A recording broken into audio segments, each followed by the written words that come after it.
হচ্ছে গোল বলের খেলা, আপনারা জানেন। আসলে আমরা টিম কোনটা ফেভারিট, কোনটা মানে হচ্ছে বর্তমানে ভালো টিম, সেটা আমরা দেখবো না, আমরা দেখবো মাঠের খেলা। আমরা ব্রাজিলের জন্য আন্তরিক খেলা দেখেছি, এই যে গতদিন যেভাবে জিতলো, এবং গত মানে কয়েকটা ম্যাচে আমরা যেভাবে দেখেছি, আমরা মনে আশাবাদী, 100% আশাবাদী আমরা এবার বিশ্বকাপ জিতবো এবং আমাদের 6টা স্টার হয়ে যাবে ইনশাআল্লাহ। ইনশাআল্লাহ। আচ্ছা, আর্জেন্টিনার উদ্দেশ্যে বলবো, আসলে তাদের উদ্দেশ্যে আমি কোনো কিছু বলতে চাই না।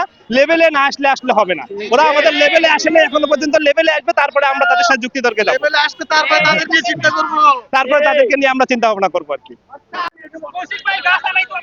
আপনারা ইতিপূর্বে দেখেছেন যে হচ্ছে আমরা যখন 2014 সালে সেমিফাইনালে হচ্ছে জার্মানির কাছে 7টি গোল খাই, তারপর থেকে আমাদেরকে 7 আপ বলে বিভিন্নভাবে ট্রোল করা হয়।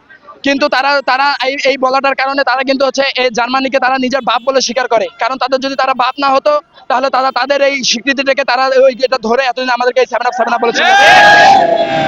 আমরা দেখেছি তাদের আর কোনো ট্রল করার কোনো মাধ্যম নেই, কারণ তারা ভালো করে জানে আমরা 5বারের বিশ্ব চ্যাম্পিয়ন, সারা পৃথিবীতে 5বারের কেউ বিশ্ব চ্যাম্পিয়ন নেই, এটা তাদেরকে মাথায় রাখতে হবে।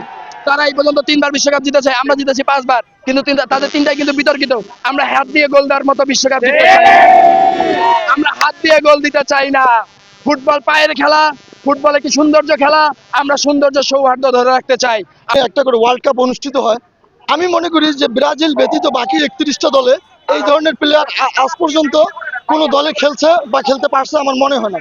তো এই কারণেই অনেকেই বলে থাকেন যে আসলে আমরা ব্রাজিলের 5টা ট্রফি থেকে আসলে আমরা ব্রাজিলকে সাপোর্ট করি, এটা কখনোই না।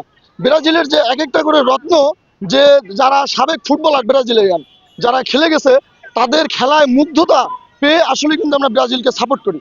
আর এই যে ইদানিং এই যে 2022 সাল থেকে আমাদের যারা ঘোর বিরোধী আর্জেন্টাইন সাপোর্টাররা একটা কথা বিশেষ করে বলে থাকেন যে আসলে যে তোমরা কি চ্যাম্পিয়ন হতে পেরেছো কখনো?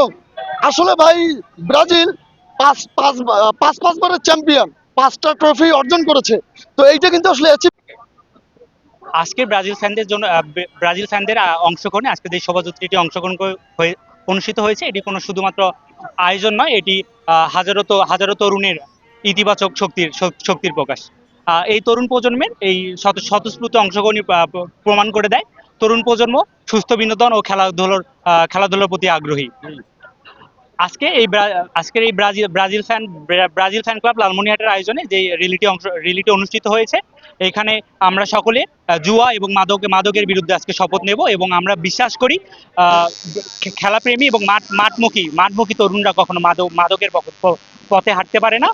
আমরা আজকে যেই ব্রাজিল সমর্থকরা আমাদের র্যালি শেষে এবং বৃক্ষরোপণ করব, দেশের এই জলবায়ু পরিবর্তনের ফলে যে ক্ষতিগ্রস্ত হচ্ছে বাংলাদেশ সহ পৃথিবীর অনেকগুলো দেশ, সেই দেশের কথা চিন্তা করে আমরা আজকে বৃক্ষরোপণ করব র্যালি।